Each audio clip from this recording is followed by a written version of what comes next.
Alright, today I'm going to give you some quick tips on drive belts for 8th generation Civics. So come on, let's get to it.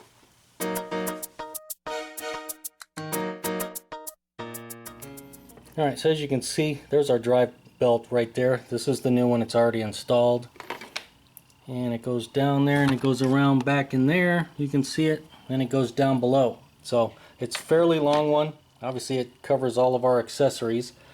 And so you know, we need to make sure that that thing is replaced every so often.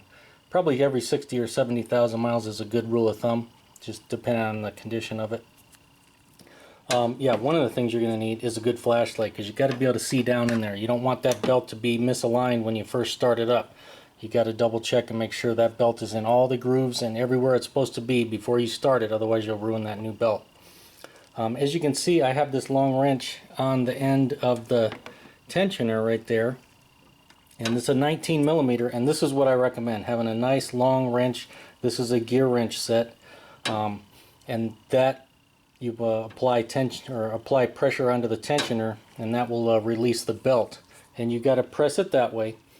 The reason I recommend a nice long box end wrench like this Gearwrench is because there's not much clearance between the end of that bolt for the tensioner and the engine mount. The well, let me show you. The Gearwrench Serpentine tool and this Schley Products tool, the ends are too big, and so when you try to put it in there, depending on once you get the belt installed, where that tensioner ends up, it's going to be too tight against there and you won't get your tool off, and that's going to suck. So that's why I recommend a nice long wrench like this. Another tool I recommend is this Serpentine Belt tool.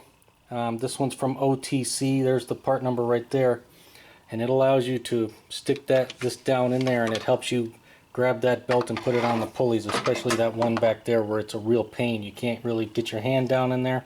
You can try going from the bottom and reaching up, but it can be difficult. Another trick you might have to do, you can see as I push this up, it's going to hit this rod. So what I do, and you got to be careful. Let me see if I can do it one-handed. I take it and just kind of jam it over right here. And you can see it's tight, but you got to be careful. If you bump it, you're going to knock the hood onto your head, and then you're going to have a crappy day. But you got to get this out of the way so that this wrench will go forward. Otherwise, it will not clear the rod here. So that way you got plenty of room. And while I'm thinking of it, when you are pushing your wrench this way, don't just go to town and push it real fast. That's a hydraulic tensioner. Nice and slow until it stops, and then you can pop the belt off. And then same thing when you're putting it on. Put that when you apply pressure onto that tensioner, nice and slow, otherwise you're going to ruin it. And one more thing, it helps to just pop the two plastic clips out and then drop this cover. As you see, I just have this cover pop down out of the way, and that way you can grab the belt right here, and you can see that it's on our pulleys properly. So this helps a lot, taking that off. And of course you're going to need a belt. Here's the belt from Honda. Now this is the part number for this 1.8 liter engine. Other engines are going to have a different part number. And if I can show it, as you can see, the routing is different. This right here is the old way that it was routed. Coming from the alternator, it went over this way and then came down to the AC compressor.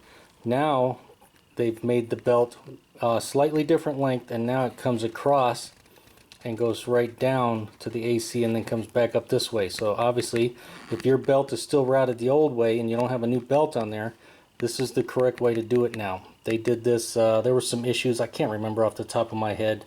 If I remember, I'll put it in the comments or something, but there was an issue having it routed this way, and so they changed over to this design, and it seems to work a lot better. So make sure, put it on correctly.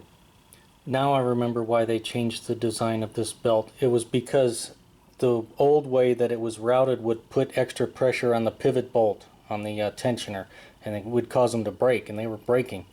So they came out with an updated belt and routing, and in many cases on the older Civics, the dealer had to go in and replace the pivot bolt to put a brand new one in, because if the vehicle was running with the old belt, They were worried that the extra stress could eventually cause it to break. So if you still have one routed the old way, you may want to put an updated or a brand new pivot bolt in there.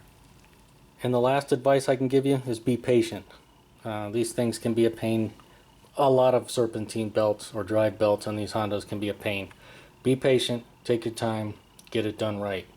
Try to be in a rush or get mad and you'll end up not only probably throwing your wrenches down the driveway, but you may end up doing some damage. So take your time and be patient.